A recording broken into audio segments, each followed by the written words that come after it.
ओम गंग गणपते नमः। आप सभी का आपके अपने चैनल पर बहुत बहुत स्वागत है। आप सभी पर ईश्वर की कृपा सदा बनी रहे। आज इस वीडियो में हम आपको माँ कामाख्या मंदिर के रहस्य के बारे में बताएंगे। कामाख्या मंदिर एक प्रसिद्ध हिंदू मंदिर है जो असम राज्य के गुवाहाटी शहर में स्थित है। यह मंदिर देवी कामाख्या को समर्पित है, जो देवी दुर्गा का एक रूप है। कामाख्या मंदिर का इतिहास बहुत पुराना है और इसका उल्लेख कई प्राचीन ग्रंथों में मिलता है। मंदिर का निर्माण 8वीं शताब्दी में हुआ था और इसका जीर्णोद्धार 16वीं शताब्दी में किया गया था। कामाख्या मंदिर एक विशेष और महत्वपूर्ण मंदिर है जो अपनी विशेषताओं के लिए प्रसिद्ध है। कामाख्या मंदिर में देवी कामाख्या की पूजा की जाती है, जो देवी दुर्गा का स्वरूप हैं। कामाख्या मंदिर में एक योनि पीठ है जो देवी कामाख्या की शक्ति का प्रतीक है। कामाख्या मंदिर में हर साल अम्बुबाची मेला आयोजित किया जाता है, जो एक महत्वपूर्ण त्यौहार है। कामाख्या मंदिर अपने प्राकृतिक सौंदर्य के लिए भी प्रसिद्ध है, जो नीली पहाड़ियों और हरे भरे जंगलों से घिरा हुआ है। कामाख्या मंदिर के दर्शन के लिए आपको कुछ विशेष बातों का ध्यान रखना होगा। मंदिर के दर्शन के लिए आपको मंदिर के समय का ध्यान रखना होगा। मंदिर में पूजा और दर्शन करने के लिए आपको एक निश्चित प्रक्रिया का पालन करना होगा। मंदिर में दर्शन करने के लिए आपको मंदिर के नियमों का पालन करना होगा। तिलस्म की धरती, जादू टोने की जननी, मायावी चेहरे, जहां समय चक्र के साथ पानी का रंग लाल हो जाता है और पहाड़ का रंग नीला, विनाशकारी वेग से डराने वाली लोहित नदी का प्रचंड स्वरूप भी ब्रह्मपुत्र में समाहित होकर शांत पड़ जाता है। नदियों के बीच एक लौते नद ब्रह्मपुत्र का विस्तार यहाँ पहुंचकर अबूझ अनंत जैसा दिखाई देता है। जनश्रुतियाँ तो कहती हैं कि यहाँ की सिद्धियों में इंसान को जानवर में बदल देने की शक्ति है। कुछ के लिए ये भय है और बहुतों के लिए यहाँ की तांत्रिक सिद्धियों के प्रभावी होने की आश्वस्ति। इसीलिए तो देवी के दीप्यमान अनुभूति के साथ श्रद्धालुओं की सैकड़ों पीढ़ियां गुजर गई हैं। आस्था के कई कालखंड अतीत का हिस्सा बन गए, मगर विराट आस्था की नगरी कामरूप कामाख्या तांत्रिक विद्या की सर्वोच्च सत्ता के रूप में आज भी प्रतिष्ठित है। राजा दक्ष की बेटी सती ने पिता की मर्जी के खिलाफ भगवान शिव जी से शादी की थी। राजा दक्ष ने जब अपने यहाँ यज्ञ किया तो उन्होंने भगवान शिव और माता सती को न्योता नहीं दिया। इसके बावजूद माता सती अपने मायके गईं, जहाँ पिता दक्ष ने भगवान शिव जी के बारे में अपमानजनक शब्द कहे, उनका उपहास उड़ाया, जिससे आहत होकर माता सती ने यज्ञ कुंड में कूदकर अपने प्राण त्याग दिए।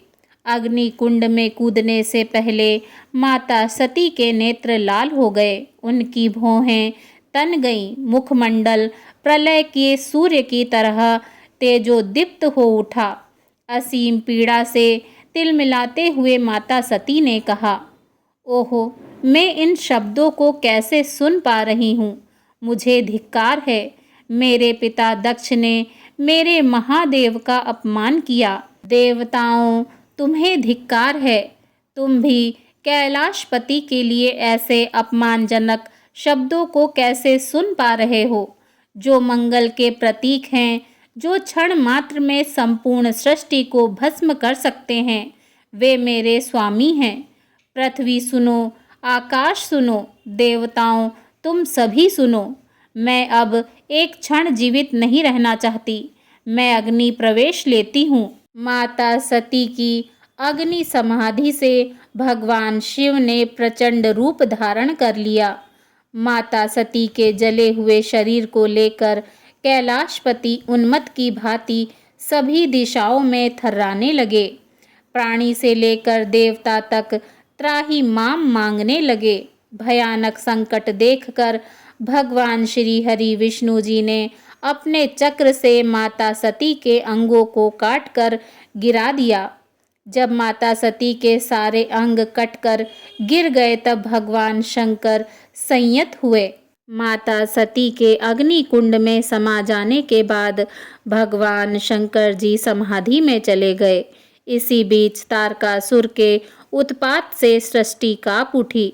उसका वध करने के लिए देवताओं ने भगवान शंकर जी की समाधि तोड़ने का प्रयत्न किया।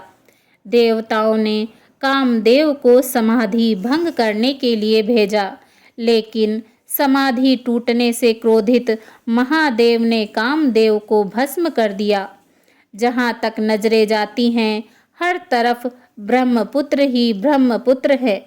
ब्रह्मपुत्र की धाराओं से घिरा ये स्थान अत्यंत मनोरम है।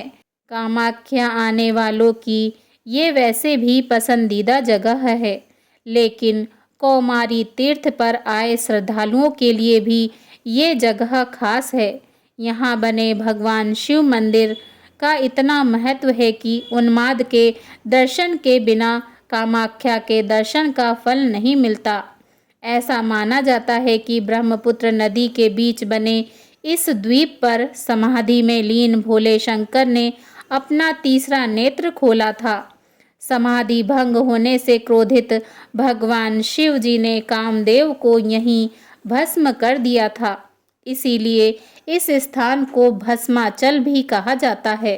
कामदेव की पत्नी रति की प्रार्थना पर कैलाशपति भगवान ने कामदेव को पुनर्जीवन तो दे दिया, लेकिन रूप और कांति नहीं आई।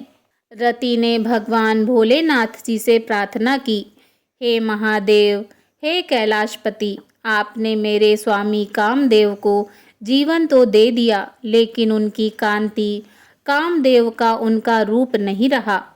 हे महादेव, कृपा करो, आप दयालु हो, मेरे स्वामी का तेज प्रदान करो।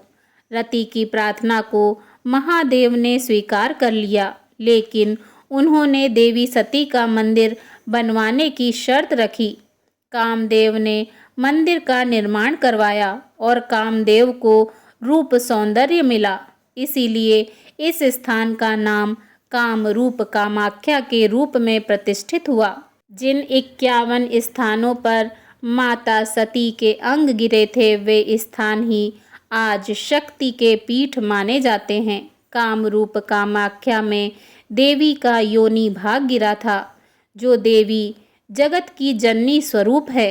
नीलांचल पर्वत पर बने इस मंदिर को ऊपर से देखने पर ये शिवलिंग के आकार का दिखता है।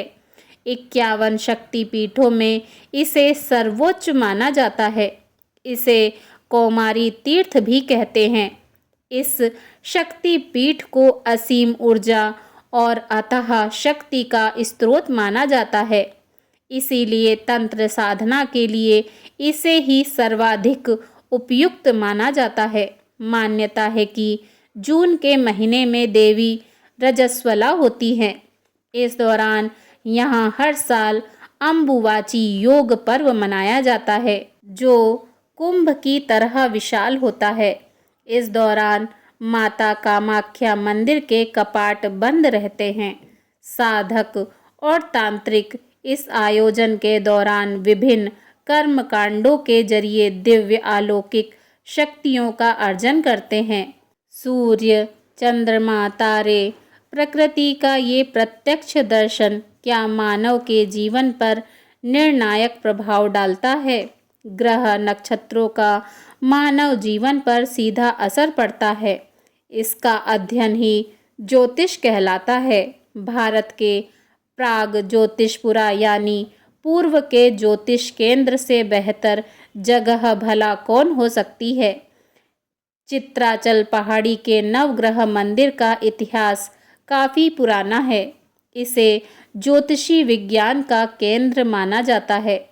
पूर्वमुखी मंदिर में पहुंचने के लिए पूर्व से पश्चिम की ओर के लिए सीढ़ियां बनाई गई हैं। प्रवेश द्वार के दाहिने तरफ राहु, बाईं तरफ केतु की प्रतिमा है। मंदिर की पहली दहलीज पर भगवान गणेश, महादेव, पार्वती और भगवान श्री कृष्ण जी की प्रतिमा है। 3 दीपक जलाकर सबसे पहले इन 3 प्रतिमाओं की पूजा होती है। दूसरी दहलीज के बाद एक अंधेरी गुफा दिखती है। यहाँ दिखने वाले गोलाकार मंदिर के धरातल पर 9 शिवलिंग बने हुए हैं। हर शिवलिंग की जलाधारी का मुख विभिन्न दिशाओं की तरफ है। एक मुख्य शिवलिंग बीच में बना हुआ है। यहाँ पूजा या दर्शन के बाद बाहर जाते समय पीछे घूमकर देखना वर्जित है। कहते हैं कि ऐसा करने से पूजा का फल नहीं मिलता। यहाँ आने वाले भक्तों को प्रसाद के रूप में सभी ग्रहों से संबंधित अनाज को पानी में भिगो कर दिया जाता है। माता सती की शक्ति और भगवान शिव जी की साधना की इस धरती की अपनी ही माया है। कहते हैं कि देवताओं से लेकर दैत्यों तक ने इस आदिशक्ति को स्वीकारा है। दैत्यों के गुरु कहे जाने वाले शुक्राचार्य भी हस्तिगिरी पर शिव जी की आराधना करते थे। हाथी असम की पहचान है। काजीरंगा इसी पहचान को पुख्ता करता है। गुवाहाटी के हस्तिगिरी पर्वत का आकार भी हाथी की पीठ जैसा है। दैत्यों के गुरु शुक्राचार्य मंदिर के शिवलिंग की दूर दूर तक मान्यता है। भारत के विशाल शिवलिंगों में इसे गिना जाता है। शुक्रेश्वर घाट दाह संस्कार के लिए भी जाना जाता है और यहाँ से सूर्यास्त के अद्भुत नज़ारे के लिए भी, जो शायद शमशान के देवता भगवान शिव के साथ जीवन की संध्या का प्रतीक है। प्रेम से बोलिए कामाख्या माता की जय। ओम नमः पार्वते पते हर हर महादेव।